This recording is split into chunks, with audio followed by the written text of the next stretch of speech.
बंधु मैंने आज कार्यक्रम को आपण मानक स्वागत। आज कार्यक्रमटी मिथुन राशि व्यक्ति विशेष मानक बहुत गुरुत्वपूर्ण अटे। तो आपणकर जदि मिथुन राशि होता है तेबे वीडियोटी को स्किप न करी थरे मात्र शेष पर्यंत निश्चय देखंतु, कारण आज वीडियो रे आमे माने जानिबा मिथुन राशि व्यक्ति विशेष मानक फेब्रुआरी 2025 किपरि रहिबाको जाउछि। एही फेब्रुआरी मासरे आपणक जीवन रे क्या सब परिवर्तन हेबाको जाउछि। आजिर एही वीडियो रे आमे माने मिथुन राशिर मासिक राशिफल विषय रे जानिबा। मिथुन राशिर व्यक्ति विशेष मानकर स्वास्थ्य, शिक्षा, प्रेम जीवन, वैवाहिक जीवन, भाग्य, क्यारियर एवं व्यापार वाणिज्यर स्थिति किपरि रहिबो फेब्रुआरी 2025 रे से विषय रे विस्तार भाबरे आलोचना करिबा। नवग्रहंकर स्थिति मध्य देखिबा। नवग्रह केउ भली फल प्रदान करिबारे सक्षम हेबे। यह सहित वीडियोर शेष में अशुभत्व प्रदान करुथिबा ग्रह मानक पई किछि विशेष प्रतिकार मध्य जानिबा। तो बंधु माने सेथिपाई आपण माने वीडियोटी को स्किप न करी शेष पर्यंत निश्चय देखंतु एवं आपणकर जदि मिथुन राशि होइथाय तेबे वीडियोटी को लाइक करी चैनल टी को सब्सक्राइब करि दियंतु एवं कमेंट बॉक्स रे भक्ति एवं श्रद्धार सहित जय श्री जगन्नाथ निश्चय लिखंतु। तो बंधु मैंने आसंतु आरंभ करिबा आजिर एही कार्यक्रम को, जहाँकि जन्म राशि एवं चंद्र राशि उपरे आधारित अटे। तो राशि चक्रर 12 गोटी राशि मध्यरु तृतीय राशि हेउछि मिथुन राशि। तो बंधु मैंने आपणकर राशिर अधिपति हेउछन्ति बुध एवं बुध आपणकर अष्टम भावरे विराजमान अछन्ति। आपणकर प्रथम भावरे विराजमान अछन्ति मंगल, चतुर्थ भावरे विराजमान अछन्ति केतु, आपणकर अष्टम भावरे विराजमान अछन्ति सूर्य एवं बुध, नवम भावरे विराजमान अछन्ति शनि, दशम भावरे विराजमान अछन्ति राहु एवं शुक्र एवं आपणकर द्वादश भावरे विराजमान अछन्ति देवगुरु बृहस्पति। तेबे सर्वप्रथम आसंतु जानि नेबा आपणकर स्वास्थ्य किपरि रहिबो फेब्रुआरी 2025 रे। तो बंधु माने कुंडलीर प्रथम भावटी होइथाय आपणकर स्वास्थ्यर भाव, आपणकर इम्यूनिटी सिस्टम रो भाव एवं आपणकर प्रथम भावर अधिपति हेउछन्ति बुध, जे कि आपणकर अष्टम भावरे विराजमान अछन्ति। मात्र 11 फेब्रुआरी 2025 को बुध आपणकर नवम भाव को गोचर करिवे। तेबे बंधु माने अष्टम भावटी को कुंडली रे भलो बोली माना जाय न थाए, कारण अष्टम भावटी को त्रिक भाव कहा जाय थाए। एहा सहित अष्टम भावटी को रोगर स्थान बोली माना जाय थाए। तो 11 फेब्रुआरी पूर्वरु बुधଙ୍କ सह संबंधित रोग जेमिति कि आपणकर स्किन रिलेटेड एलर्जी, इन्फेक्शन, त्वचा संबंधित रोग आपणकर देखा दे पारे एवं आपणकर इम्यूनिटी सिस्टम मध्य डाउन रही पारे। तो 11 फेब्रुआरी पूर्वरु आपणको निजर स्वास्थ्यर विशेष जत्न नेबार अछि एवं 11 फेब्रुआरी को जेतेबेले बुध निजर राशि परिवर्तन करी आपणकर नवम भाव को चलन करिवे, तो सेतेबेले आपणकर समस्त स्वास्थ्य संबंधित समस्या दूर होई जिवो, आपणकर स्वास्थ्य रे सुधार आसीबो। तो 11 फेब्रुआरी परठारो आपणकर स्वास्थ्य भलो रहिबो। एबे आसंतु जानिबा आपणकर शिक्षा क्षेत्र पाई किपरि रहिबो एही फेब्रुआरी 2025 विद्यार्थी मानक पाई किपरि रहिबो फेब्रुआरी मासटी। तो बंधु माने कुंडलीर पंचम भावटी होइथाय आपणकर शिक्षार भाव एवं आपणकर पंचम भावर अधिपति हेउछन्ति शुक्र एवं शुक्र आपणकर दशम भावरे विराजमान अछन्ति एवं दशम भावरे शुक्र उच्चस्थ मध्य अछन्ति। तो एठारे शुक्रंकर स्थिति बहुत मजबूत रहिछि। एहा सहित कोनोसी पाप ग्रहंकर दृष्टि मध्य आपणकर पंचम भाव उपरे नाही। एहा सहित आपणकर पंचम भाव मध्य भल स्थिति रे अछि एवं पंचम भावर अधिपति मध्य भल स्थिति रे उच्च स्थिति रे रहिछन्ति। शुक्र जेहेतु केंद्र रे विराजमान अछन्ति, तो फेब्रुआरी मासरे आपण निजर पाठ पढ़ा रे किछि बड़ करि पारंती एवं पाठ पढ़ा को नै कि जदि आपण किछि भी प्लानिंग करूछन्ति तो फेब्रुआरी मासटी आपणक पई अनुकूल रहिबो। जदि फेब्रुआरी मासरे आपणकर कोनोसी एग्जाम रहिछि तो एग्जाम रे मध्य आपणको बहुत शुभ फल प्राप्ति हेबो। एहा सहित जदि आपण केउठारे एडमिशन नेबा पई चाहुछन्ति, फॉर्म फिलअप करबा पई चाहुछन्ति, पाठ पढ़ा रिलेटेड आपण किछि भी डिसिजन नेबा पई चाहुछन्ति, तो फेब्रुआरी मासटी आपणको पई बहुत फल रहिबो।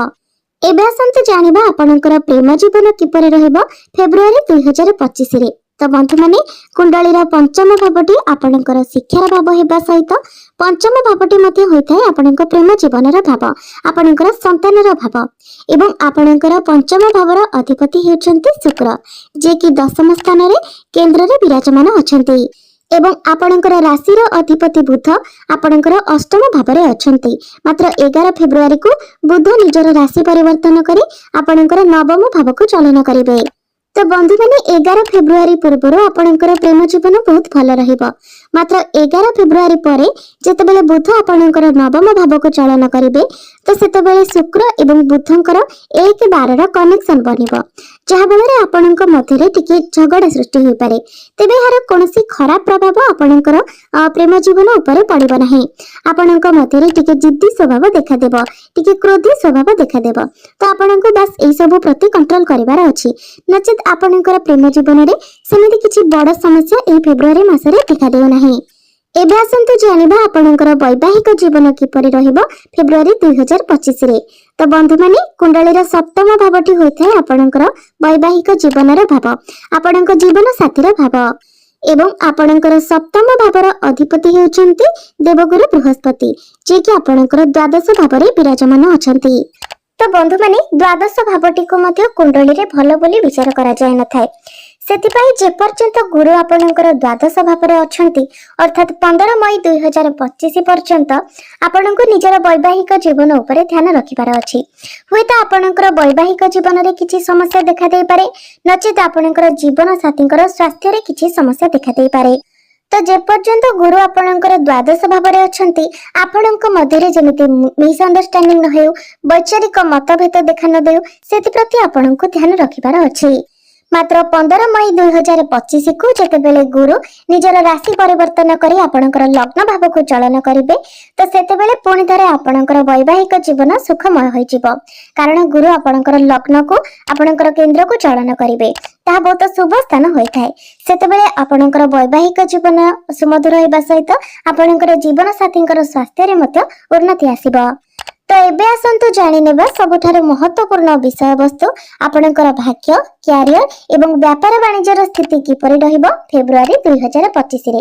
ତ ବନ୍ଧୁମାନେ, କୁଣ୍ଡଳୀର ନବମ ଭାବଟି ହୋଇଥାଏ ଭାଗ୍ୟର ଭାବ, ଦଶମ ଭାବଟି ହୋଇଥାଏ କ୍ୟାରିୟର ଭାବ ଏବଂ ସପ୍ତମ ଭାବଟି ହୋଇଥାଏ ବ୍ୟାପାର ବାଣିଜ୍ୟର ଭାବ। ତ ଆପଣଙ୍କର ଭାଗ୍ୟ ଭାବ ଅର୍ଥାତ୍ ନବମ ଭାବର ଅଧିପତି ହେଉଛନ୍ତି ଶନି, ଯିଏକି ଆପଣଙ୍କର ଭାଗ୍ୟ ଭାବରେ ହିଁ ବିରାଜମାନ ଅଛନ୍ତି। ତ ଏହି ମାସରେ ଆପଣଙ୍କର ଭାଗ୍ୟ ବହୁତ ଭଲ ରହୁଛି ଏବଂ 11 ଫେବ୍ରୁଆରୀକୁ ଯେତେବେଳେ ବୁଧ ଆପଣଙ୍କର ନବମ ଭାବରେ ପ୍ରବେଶ କରିବେ ସେତେବେଳେ ଆପଣଙ୍କର ଭାଗ୍ୟ ଆହୁରି ଅଧିକ ମଜବୁତ ହୋଇଯିବ। ତ ଆପଣ ଯଦି ଫେବ୍ରୁଆରୀ ମାସରେ କୌଣସି ବଡ଼ ଡିସିସନ ନେବା ପାଇଁ ଚାହୁଁଛନ୍ତି, କୌଣସି ବଡ଼ କାର୍ଯ୍ୟର ଆରମ୍ଭ କରିବା ପାଇଁ ଚାହୁଁଛନ୍ତି, କୌଣସି ବଡ଼ ଇନଭେଷ୍ଟମେଣ୍ଟ କରିବା ପାଇଁ ଚାହୁଁଛନ୍ତି, କିମ୍ବା ଆପଣଙ୍କର କୌଣସି ମିଟିଂ କିମ୍ବା ଡିଲ୍ ରହିଛି, କିମ୍ବା ଆପଣ ଏପରି କୌଣସି ବି କାର୍ଯ୍ୟ କରିବା ପାଇଁ ଚାହୁଁଛନ୍ତି ଯାହା ଅଧିକ ଭାଗ୍ୟ ଉପରେ ନିର୍ଭର କରେ, ତ ସେସବୁ କାର୍ଯ୍ୟ ଆପଣଙ୍କର 11 ଫେବ୍ରୁଆରୀ ପରେ ଅଧିକ ଭଲ ରହିବ। ତ ଆପଣ ଯଦି 11 ଫେବ୍ରୁଆରୀ ପରେ ଏସବୁ କାର୍ଯ୍ୟ କରନ୍ତି ତ ନିଶ୍ଚିତ ଭାବରେ ସେସବୁ କ୍ଷେତ୍ରରେ ଆପଣଙ୍କୁ ଅଧିକ ସଫଳତା ଏବଂ ଲାଭ ମିଳିବ। ଏବେ ଆସନ୍ତୁ ଜାଣିବା ଆପଣଙ୍କର କ୍ୟାରିୟର କାର୍ଯ୍ୟକ୍ଷେତ୍ର କିପରି ରହିବ ଫେବ୍ରୁଆରୀ 2025ରେ। ତ ବନ୍ଧୁମାନେ, ଦଶମ ଭାବଟି ହୋଇଥାଏ ଆପଣଙ୍କର କ୍ୟାରିୟର ଭାବ। ତ ଆପଣଙ୍କର ଦଶମ ଭାବର ଅଧିପତି ହେଉଛନ୍ତି ଦେବଗୁରୁ ବୃହସ୍ପତି, ଯିଏକି ଆପଣଙ୍କର ଦ୍ୱାଦଶ ଭାବରେ ବିରାଜମାନ ଅଛନ୍ତି। ତ ଯେବେଠୁ ଗୁରୁ ଆପଣଙ୍କର ଦ୍ୱାଦଶ ଭାବରେ ଅଛନ୍ତି ସେବେଠାରୁ ନିଶ୍ଚିତ ଭାବରେ ଆପଣ ନିଜ କ୍ୟାରିୟରକୁ ନେଇକି ଚିନ୍ତିତ ରହୁଥିବେ। ଏବଂ ଯେମିତି ହିଁ ଗୁରୁ ଆପଣଙ୍କର ଦ୍ୱାଦଶ ଭାବର ଆପଣଙ୍କର ପ୍ରଥମ ଭାବକୁ ଚଳନ କରିବେ ତ ନିଶ୍ଚିତ ଭାବରେ ଏହି ସବୁ ସମସ୍ୟାରୁ ଆପଣ ଧୀରେ ଧୀରେ ବାହାରି ଆସିବେ। ତ ବନ୍ଧୁମାନେ, ବୃହସ୍ପତି ଯେତେବେଳେ ଆପଣଙ୍କର ପ୍ରଥମ ଭାବକୁ ଆସିବେ ତ ବୃହସ୍ପତି ଆପଣଙ୍କର ପଞ୍ଚମ ଭାବ, ସପ୍ତମ ଭାବ ଏବଂ ନବମ ଭାବକୁ ଦେଖିବେ। ତ ସେତେବେଳେ ଅର୍ଥାତ୍ 15 ମଇ 2025 ପରେ ନିଶ୍ଚିତ ଭାବରେ ଆପଣଙ୍କର କ୍ୟାରିୟରରେ ଏକ ବହୁତ ବଡ଼ ସକାରାତ୍ମକ ପରିବର୍ତ୍ତନ ଆପଣ ଦେଖିବାକୁ ପାଇବେ। ତେବେ ବର୍ତ୍ତମାନ ଆପଣଙ୍କର ରାଶିର ଅଧିପତି ବୁଧ 11 ଫେବ୍ରୁଆରୀକୁ ଆପଣଙ୍କର ନବମ ଭାବକୁ ଚଳନ କରିବେ ଏବଂ ଶୁକ୍ର ମଧ୍ୟ ଆପଣଙ୍କର ଭଲ ସ୍ଥିତିରେ ଅଛନ୍ତି। ତ ଏହି ମାସରେ ଆପଣ ରିଲାକ୍ସ ରହିପାରନ୍ତି, ନିଜ ଅନୁସାରେ କାମ କରିପାରନ୍ତି।